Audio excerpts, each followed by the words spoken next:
This is Conversations with a Citizen. I'm your host, Tia Carol Jones. I'm here today with Cook County Clerk Gordon. Welcome back to the show.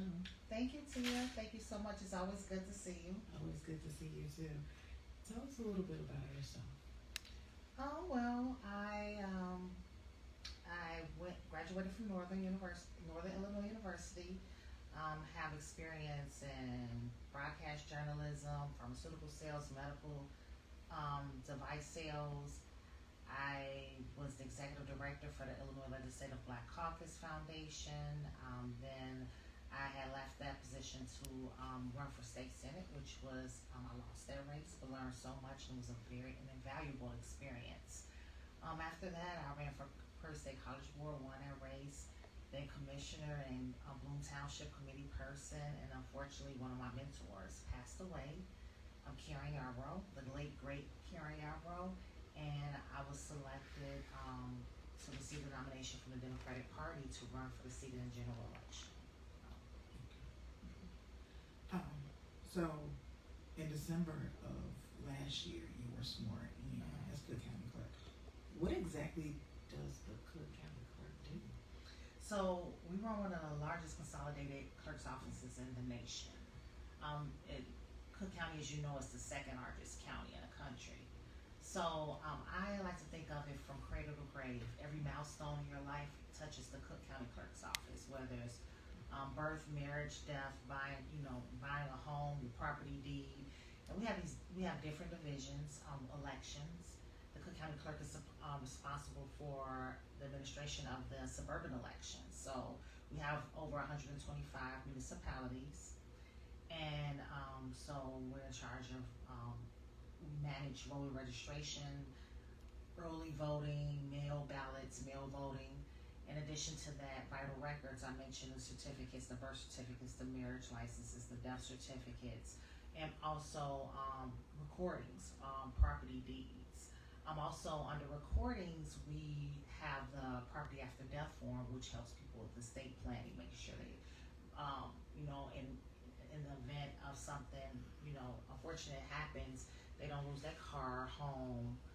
Also property fraud alert. In addition to that, we handle the tax redemptions stage in the tax process. Also, veteran affairs. We have veteran affairs. We also offer veteran discount cards. Community outreach. We're out there all over the county making sure people know about our services. We do a lot of the property after death forums, which have become increasingly popular amongst the constituents in Cook County.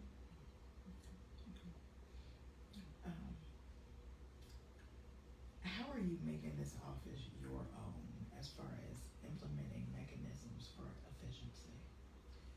Well, when I first started, I assembled a transition team, which included civic, labor, business leaders, all over, not even just over the county. We had people from different states as well. Like for instance, Carolina Lopez, who's executive director of Pledge, which is an acronym for Partnership for Large Election Jurisdictions. She served on the transition committee. Lorenz Tate, the actor, who's really really about promoting civic engagement, especially for young people. He was a part of the transition team. So we had a wide variety of leaders to help develop like a blueprint, a transition report. And I don't have any copies on me, but I would love to bring you some copies, and you can always find them on the Cook County Clerk's website.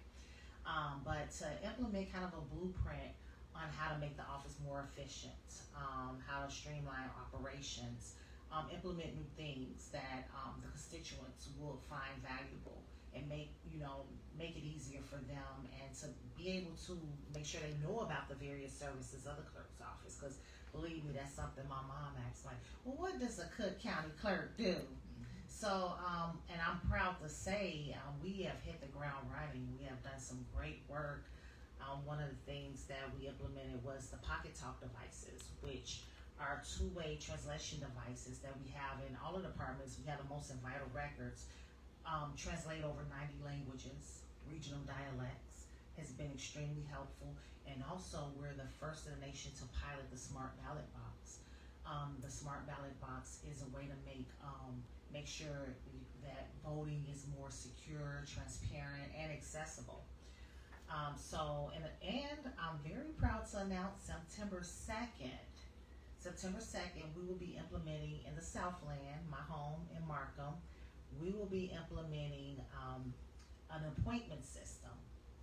And this will drastically reduce the lines because that's been a big problem is the long lines in Markham. When we had the long lines downtown, we were able to implement some initiatives there to decrease the lines. And we noticed Markham, they weren't moving, especially with the real ID and everything that's going on.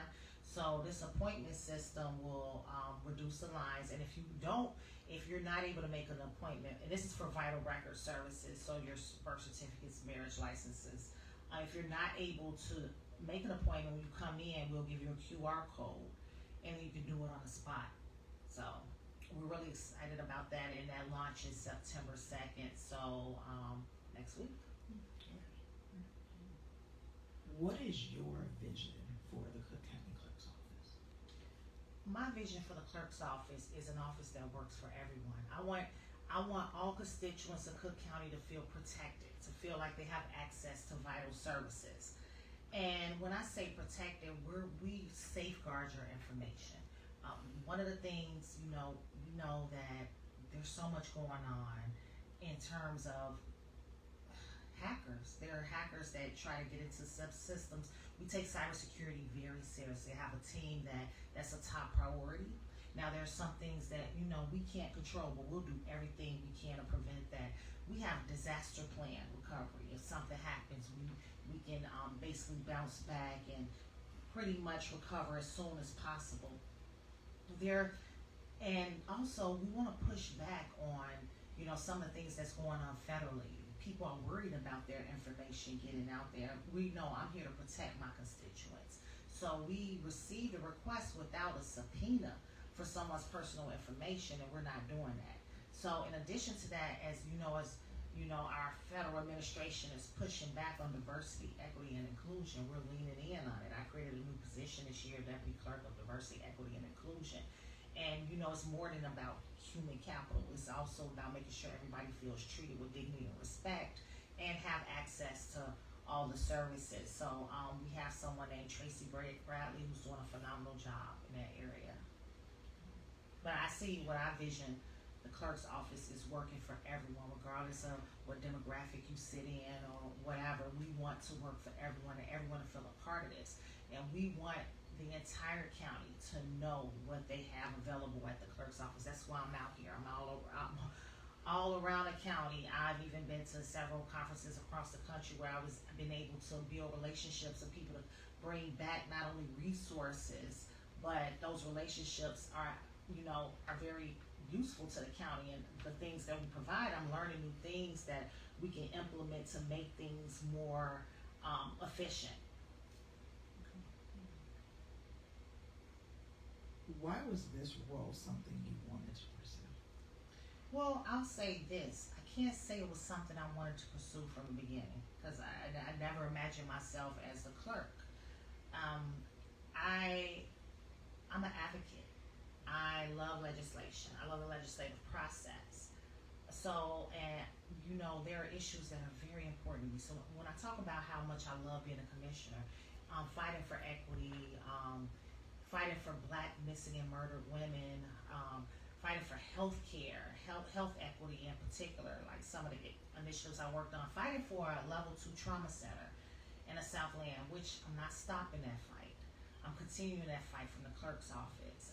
We're just going to continue to work with federal partners, and I know that's going to be difficult at this time, but we're going to keep pushing through.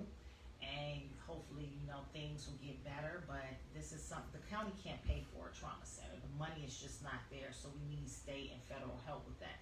But it's something that's needed. In a level 2, you don't need as many subspecialties as you would as a level 1. So that's something that, I'm not going to give that up. And also, I created a kind of an area of advocacy within the clerk's office for gun violence prevention. That's something that's dear to my heart too. Growing up on the west side of Chicago, watching your block disappear, we become too comfortable with the death of children.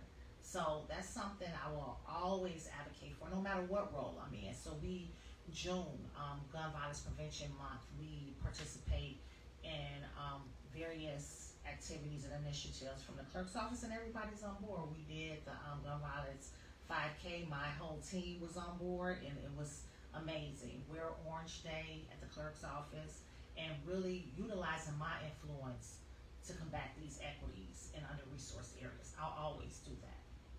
But in terms of being in this office, I absolutely love it. I absolutely love it. And, you know, there's an opportunity for this office to become the face of voting rights. As we see what's going on right now, our voting rights are really under attack. And that's not okay. So we're out here making sure, and I don't know if you came across any of the op-eds that I've written previously, or just not too long ago. I had one on the 60th anniversary of voting rights. But that's something that we'll bring to the table. It's an opportunity to increase civic engagement with our young people. That's something else we're working on, just different initiatives to make people more excited to learn the process, to know the different levels of government, and increase, you know, our voting numbers are horrible. We have about 1.6 million voters in suburban Cook County, but in a consolidated election, only 20% vote. That's insane. So that, you know, those are some of the things I'm so excited to work on in the clerk's office. So there's opportunity for me to continue to be an advocate as your Cook County clerk, and I'm here for it. Since you took office, what has been the highlight of this new role? Meeting all these different people all across the county, learning different things, stretching myself in terms of, for instance, I want to meet people where they are. So, you know, even if I'm just greeting someone in their language, those are the types of things I want to do. I want to make sure everybody feels part of what we have going on. And it's just been wonderful meeting so many people who are excited too about what's to come for our county. That's been amazing to me. And being able to learn so much. This year, I've learned so much. So I'm big on continuous learning. So I do push myself to learn. I love to read. When I was a kid, I read a lot of fiction because living on the west side, it was a way to escape my world temporarily. But now I read a lot of nonfiction. And I'm strategic too. I'm gonna do what it takes to learn whatever I need to learn to better the county, and so that's what I'm doing.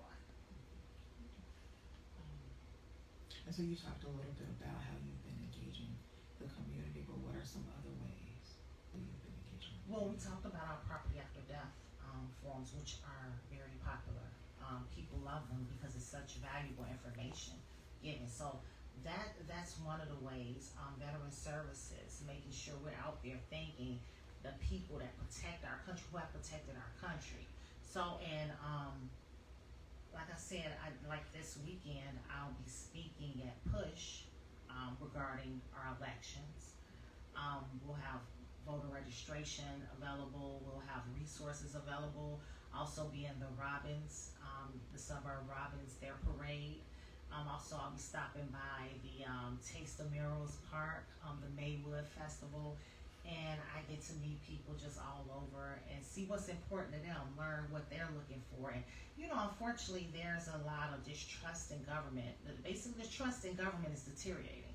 So this is an opportunity to show people, hey, if I lead in a transparent way, and not even just transparent, in an inclusive way, making everybody feel a part of what I'm doing and seeing everything I'm doing, that's how we build up that trust. You kind of walked us through your background. What experiences and knowledge have you taken from each of your previous positions that is helping you in this current role? Oh, wow. I'm going to say that every opportunity that I've had, I've gained transferable skills from those opportunities. When I did sales, you have no idea how much my background in sales helped me grow in public service. Helped me grow when I went down to Springfield and worked for free. Went down to Springfield, worked for free, but I built relationships because I'm a networker. And I learned that from sales. And I think with networking, people go in thinking, what can you do for me? That's not how you network. You network by offering your skills and offering your abilities. For instance, like I said, working for free, volunteering for every legislator, working on campaigns, And I think that when I did get the nomination for clerk, people who did not know my background were like, well, how did that happen for her?